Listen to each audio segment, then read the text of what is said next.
find evidence for reincarnation other than seeing your past lives through meditation? For those who haven't experienced that, thanks. Yes, there is. The best evidence for reincarnation is to die. So try that tonight. Then you'll find out for sure. I don't know if this was actually, they said it was actually true that in somebody's suicide note, they said the reason for their suicide, I wanted to find out whether reincarnation was true or not. Apparently it was true. They actually had, it sounds like a joke, but sometimes people are really weird. But yeah, seeing your past lives through meditation, you can do it through hypnotic regression. If you can't do it, and you get to regress into past lives. Sometimes it's spontaneous recognition of past lives. That's quite rare, but sometimes you go to a place or a situation and it just, you remember, something triggers memories from a long time ago. I was talking to one of the members in Perth, and we're talking about this English comedian. This was a long time ago, when I watched the TV. His name was Roy Hudd. He was quite well known on TV in UK, but he wasn't that well known in other parts of the world. But it was actually an interesting story. He just finished doing a show in London, and there was a new one-way system, so he got lost in his car, and he turned down a street he'd never been down before in this life. And all the memories came back to him of his previous life. Because those streets in London, interior they change, but outside they look exactly the same the last 100, 150 years. And he remembered that street, that's where he used to live before. And the other interesting thing, in London, if it is someone who's reasonably well known, famous in their last life, they have these blue plaques. If you've been to London, they have all these blue plaques. Sir Winston Churchill lived here, or Sir Alexander Fleming discovered penicillin here. All these famous people have these blue plaques, and there's a blue plaque on the house where he used to live.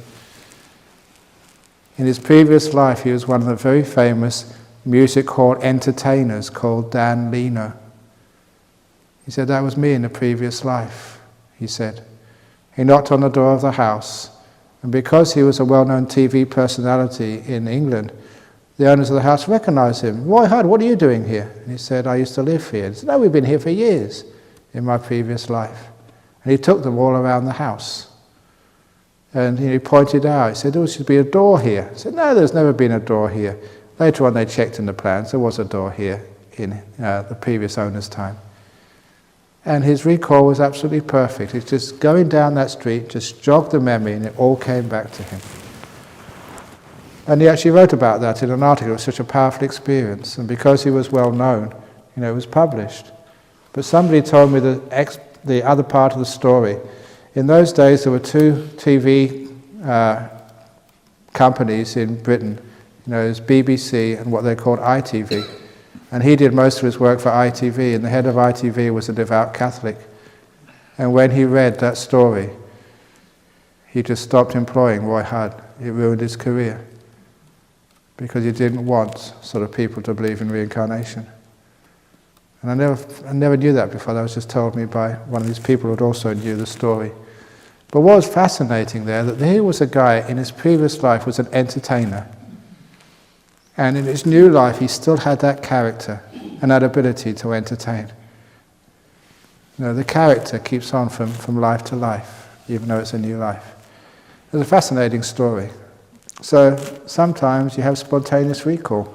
You see someone or you go to a place and it all comes back to you. That's another way. So there's many ways which you can rediscover your past life, but those are the main three ways, through meditation. And the way through meditation, I haven't said it yet, maybe I should have really said it when I talk about jhanas. If you have a very deep meditation, very powerful, very still, very beautiful, as you come out, then you just mention the suggestion. It's a suggestion to the mind. What's my earliest memory? If it's going to work, it works immediately. A memory comes into your mind. And it's real. It's not like the memories of what you ate this morning. It's a re-experiencing of the event. You're back there. And I've told this before, I don't mind saying this, it's not quite psychic powers, but it's pushing the envelope a little bit. I'm not allowed to say about experiences of my own previous lives, but what I do to give you the idea, I was doing this once years ago, and what came into my consciousness was a smell. And I asked, what's my earliest memory? And I got this smell in my nose. It wasn't in the hall where I was sitting. And I recognized it immediately. It was the smell of my baby's pram when I was maybe 3 or 4 weeks old. And with that smell just came all the memory. You could actually, eyes were closed. I was back in my baby's pram with all my little toys. And the one I liked the best was Porky the pig. That's what Mother used to call it. Even though I'm not supposed to have a brain to remember that, I remember that. And it was a little pig, it had some beans inside, plastic, and she used to walk it, and make it rattle. And I loved that little pig, Porky the pig. My favourite toy is a little kid. And you can actually look around, feel just the blankets or the sheets and the black and white of the pram. You could see everything. And you could actually, you can move, just, Will, what's over there, what's over here. And this is all just in a re-imagination, not re-experiencing of an old memory. You're back when you're 3 or 4 weeks old. I don't know exactly how long, but maybe around that time. And that was how it works. And no doubt at all that that's you. Very clear, being able to move around. If you want to ask a question, what was my name, who was that, you can get the answer straight away. Just think and the answer comes. And that's what it's like, a re-experiencing.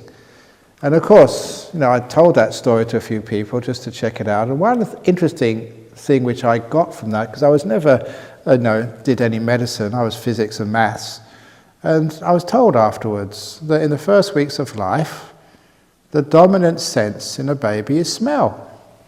Their hearing is not developed, even sight is not developed at all. And you recognize your surroundings, and you recognize your mother in particular by her smell, not by her sight. So just because I'm a cheeky monk, I tell young mothers, when you've got a young kid, please do not change your perfume. Otherwise, you'll confuse the hell out of your kid. They won't know who you are. You can change your hairdo, you can dye your hair, new clothes, that doesn't matter, but the smell is what your baby recognizes. And having been there and recalled it, and with using meditation, it's no doubt that's actually what happens, you know that. That's how young babies recognize their surroundings by smells. So then you say, earlier please.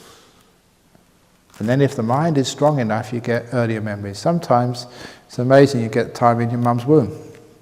Feel what it's like, to swimming around in the liquid. Or earlier please. But if you try this, a few people have done this, there's a little problem, it's easy to fix.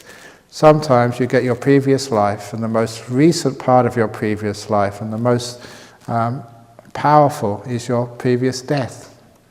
And a few people have got that and they don't want to do it again because it's obviously painful.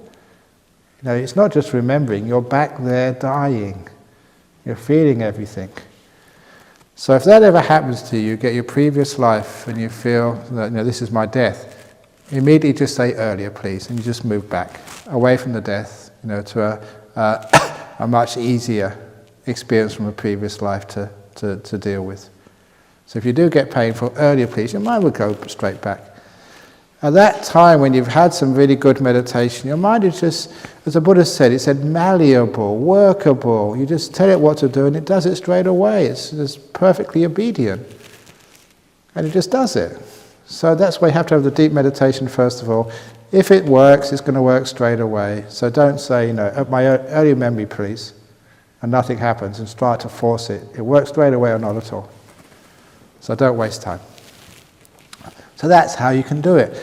And the reason why I encourage that is because there's too many people doubt, reincarnation. It's a fact. It's not a fact of life, it's a fact of death. But it's still a fact. So, and it makes a great change to the way you look at your life. Once you accept reincarnation, just this whole one life business, you don't get so upset at things. Okay, so you lose your job. So what? You've had many jobs in many lives. So, this time you get a cancer and, you have bad luck, or, you lose a leg or something. That does not, if this is the only life you have, that's really, really hard to bear. But, if it's one life amongst many, then okay, the next one will be a bit better. So, it gives a big picture. If you only had one day to live, this day was the only one you ever had, that really sucks. I wasted a whole day. That's my whole life. But if you know you can have many, many, many, many, many, many, many days, it's not so important. You're much more at ease and at peace and much more mellow. That's why getting people to understand reincarnation or rebirth really helps. That's why I really push it. Anyway, if you don't believe in rebirth in this life, you will in your next. That's the old joke. In some Buddhist books it is described